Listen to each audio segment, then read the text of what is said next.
لما يفوت 200 مليار دولار أنا بدينا نقربوا للبريكس نكونوا ما حنا بالك نتوالى من البريكس وما يكونوا فيهم إن شاء الله. Les BRICS viennent d'annoncer que lors de leur prochain comité en Afrique du Sud 2023, ils lanceront via leur banque de développement NBD une nouvelle monnaie adossée à l'or, afin de faciliter les transactions entre les pays membres de ce groupement. Si cela se concrétise, il s'agirait d'un pas en avant vers la dédollarisation de l'économie mondiale et un coup porté à l'hégémonie américaine. Alors aussi, on sait qu'en novembre 2022, l'Algérie avait officiellement déposé sa demande d'adhésion au groupe des BRICS après sa participation au dernier sommet qui s'est déroulé en Chine. Mais qui sont les BRICS et quels sont leurs objectifs concrètement? Pourquoi l'Algérie et d'autres pays asiatiques d'ailleurs et du Moyen-Orient souhaitent l'intégrer?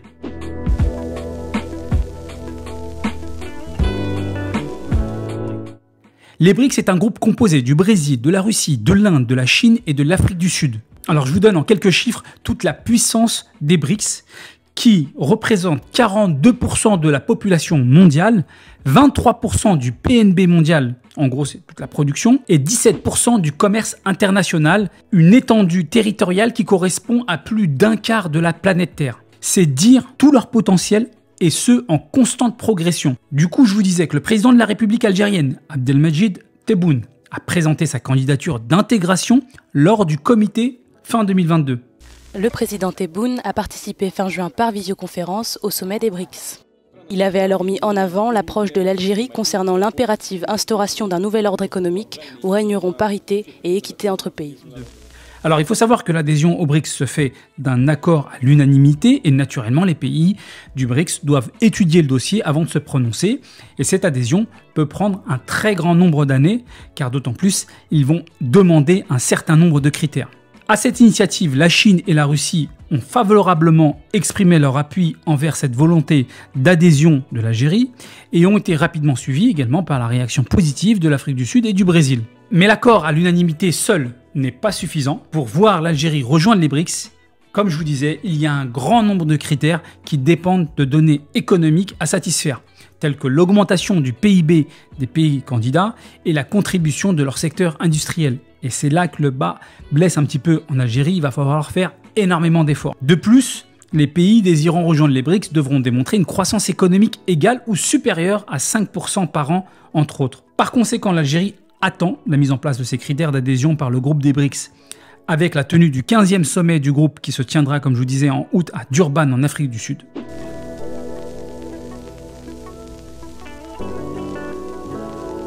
Alors, quelles sont les raisons pour lesquelles l'intégration aux BRICS pourrait être bénéfique pour un pays comme l'Algérie? Clairement, les BRICS représentent un nouvel ordre mondial qui se veut une alternative de l'hégémonie américaine. Et comme vous le savez, l'Algérie était historiquement un pays non aligné des Occidentaux, plus proche du bloc soviétique fut un temps. Ces dernières années, un grand nombre de partenariats ont été conclus avec la Russie, mais aussi la Chine, la Turquie et bientôt l'Iran. Donc l'intégration aux BRICS serait une continuité logique pour l'Algérie. Et l'un des avantages majeurs de cette organisation est l'accès au financement via la nouvelle banque de développement, la NDB. En fait, cette banque offre un système de financement alternatif au dollar américain et au système financier international SWIFT, ce qui permet aux pays membres des BRICS de diversifier leurs sources de financement et de réduire leur dépendance vis-à-vis du système financier traditionnel. D'ailleurs, lors de la guerre entre la Russie et l'Ukraine et les nombreuses sanctions occidentales envers la Russie, entre les confiscations des avoirs et le blocage de SWIFT, beaucoup de pays ont compris le danger de cette dépendance avec le système américain, y compris leurs partenaires historiques saoudiens, qui se tournent depuis vers la Chine. Autre avantage à l'intégration des BRICS, c'est la possibilité de développer des partenariats et des investissements sur le principe gagnant-gagnant. Les pays membres peuvent profiter des marchés intérieurs des autres pays du groupe et trouver de nouvelles opportunités commerciales.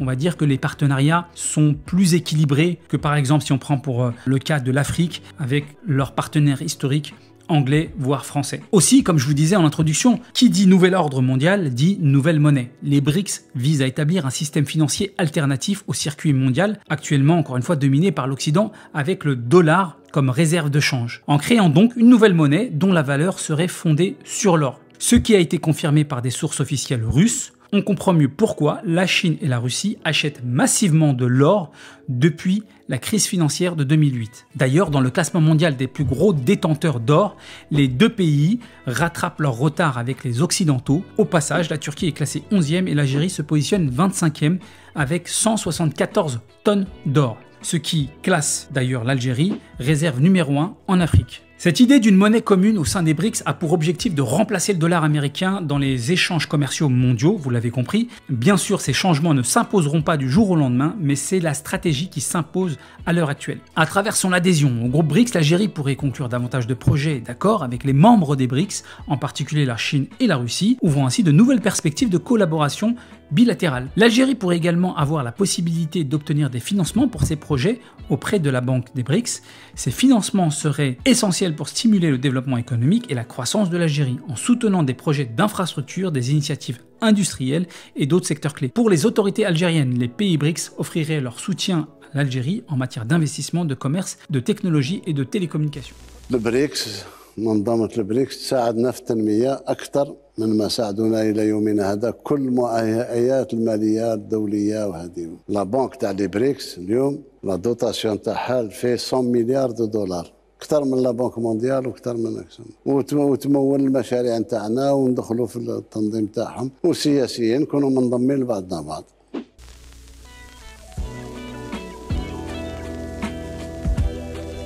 Comme je vous l'ai dit précédemment, l'adhésion de l'Algérie au BRICS nécessiterait de répondre à un grand nombre de conditions. L'une des conditions essentielles est l'augmentation des exportations du pays. En 2022, les exportations du pays ont atteint 56,5 milliards de dollars, dont 49,5 milliards de dollars provenant des hydrocarbures et seulement 7 milliards hors pétrole, gaz et autres hydrocarbures. Ce n'est pas assez.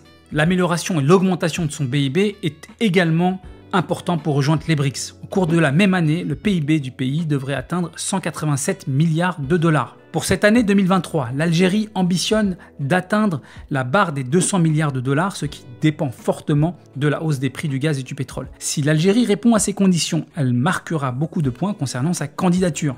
L'événement majeur que l'Algérie attend particulièrement se tiendra en août 2023. Il s'agit du 15e sommet des BRICS, comme je vous le disais. Les critères d'admission seront davantage définis à ce moment-là. Il est prévu que l'Algérie doit attendre 2 ans avant de connaître le résultat final. Malgré cette attente, le président de la République ainsi que le gouvernement se montrent très optimistes. Même si c'est loin d'être gagné, l'Algérie peut compter sur ses partenaires chinois et russes, dont le ministre des Affaires étrangères avait déclaré en début d'année « L'Algérie, avec toutes ses qualités, est un des candidats favoris ».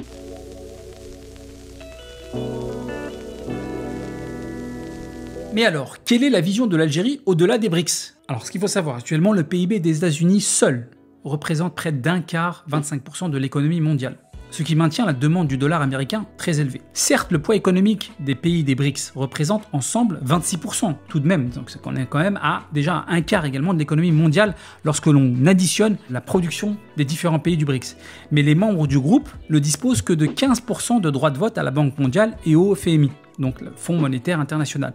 C'est pourquoi l'élargissement des BRICS pourrait accroître et renforcer son influence et son poids dans les organes de gouvernance mondiale. Dans un premier temps, cela justifie également que les BRICS créent leur propre banque de financement, de développement, et hormis l'Algérie, de nombreux pays ont porté leur candidature, comme l'Argentine, l'Iran, l'Arabie Saoudite notamment, et plusieurs pays ont affiché un intérêt comme la Turquie et l'Égypte. La formation Brésil, Russie, Inde, Chine et Afrique du Sud pourrait bientôt faire peau neuve.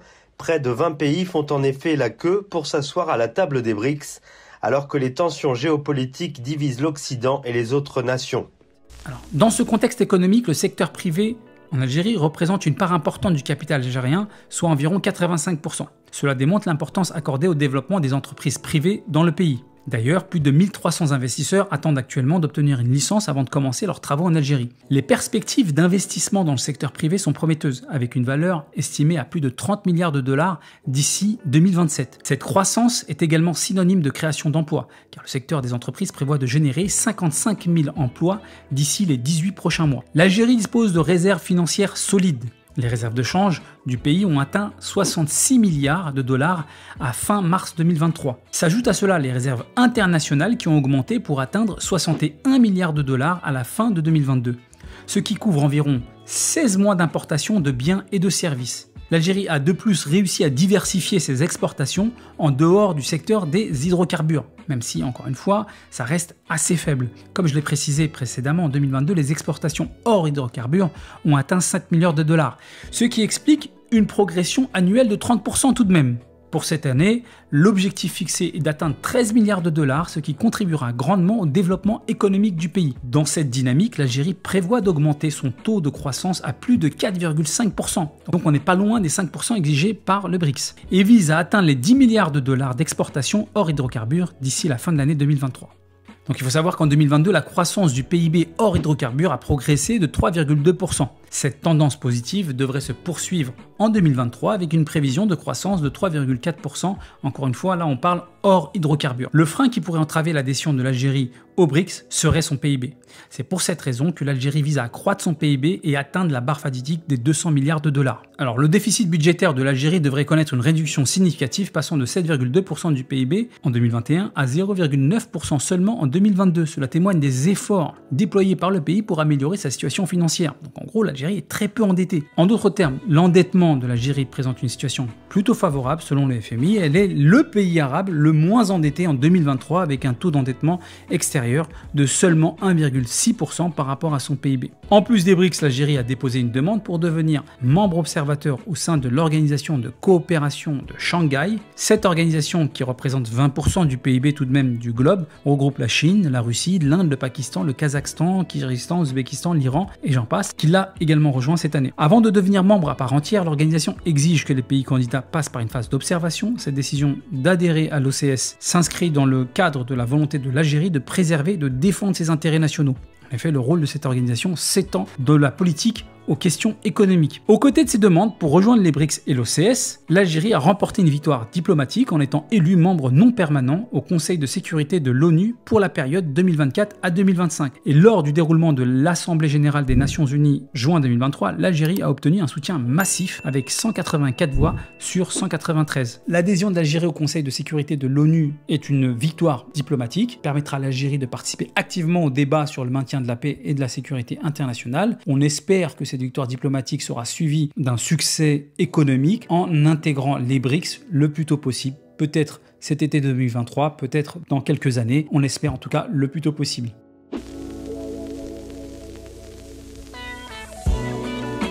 Alors pour conclure, je vais vous donner ma prévision qui ne tient bien sûr qu'à moi. Je pense très clairement que la candidature de l'Algérie est très intéressante d'un point de vue ne serait-ce que géographique. Parce qu'il faut savoir que les BRICS, ils aspirent à se développer d'un point de vue stratégique et en mettant, si vous voulez, quelque part comme des pions un petit peu partout dans différentes régions du monde. Ils sont donc en Asie, ils sont en Russie, ils sont en Amérique latine, en Afrique avec l'Afrique du Sud. Mais avoir un pion entre guillemets sur l'Afrique Nord, en face de l'Europe, serait extrêmement intéressant, bien entendu. Et voilà, d'un point de vue géographique, l'Algérie déjà a cet avantage-là, avec un grand littoral méditerranéen de plus de 2000 km.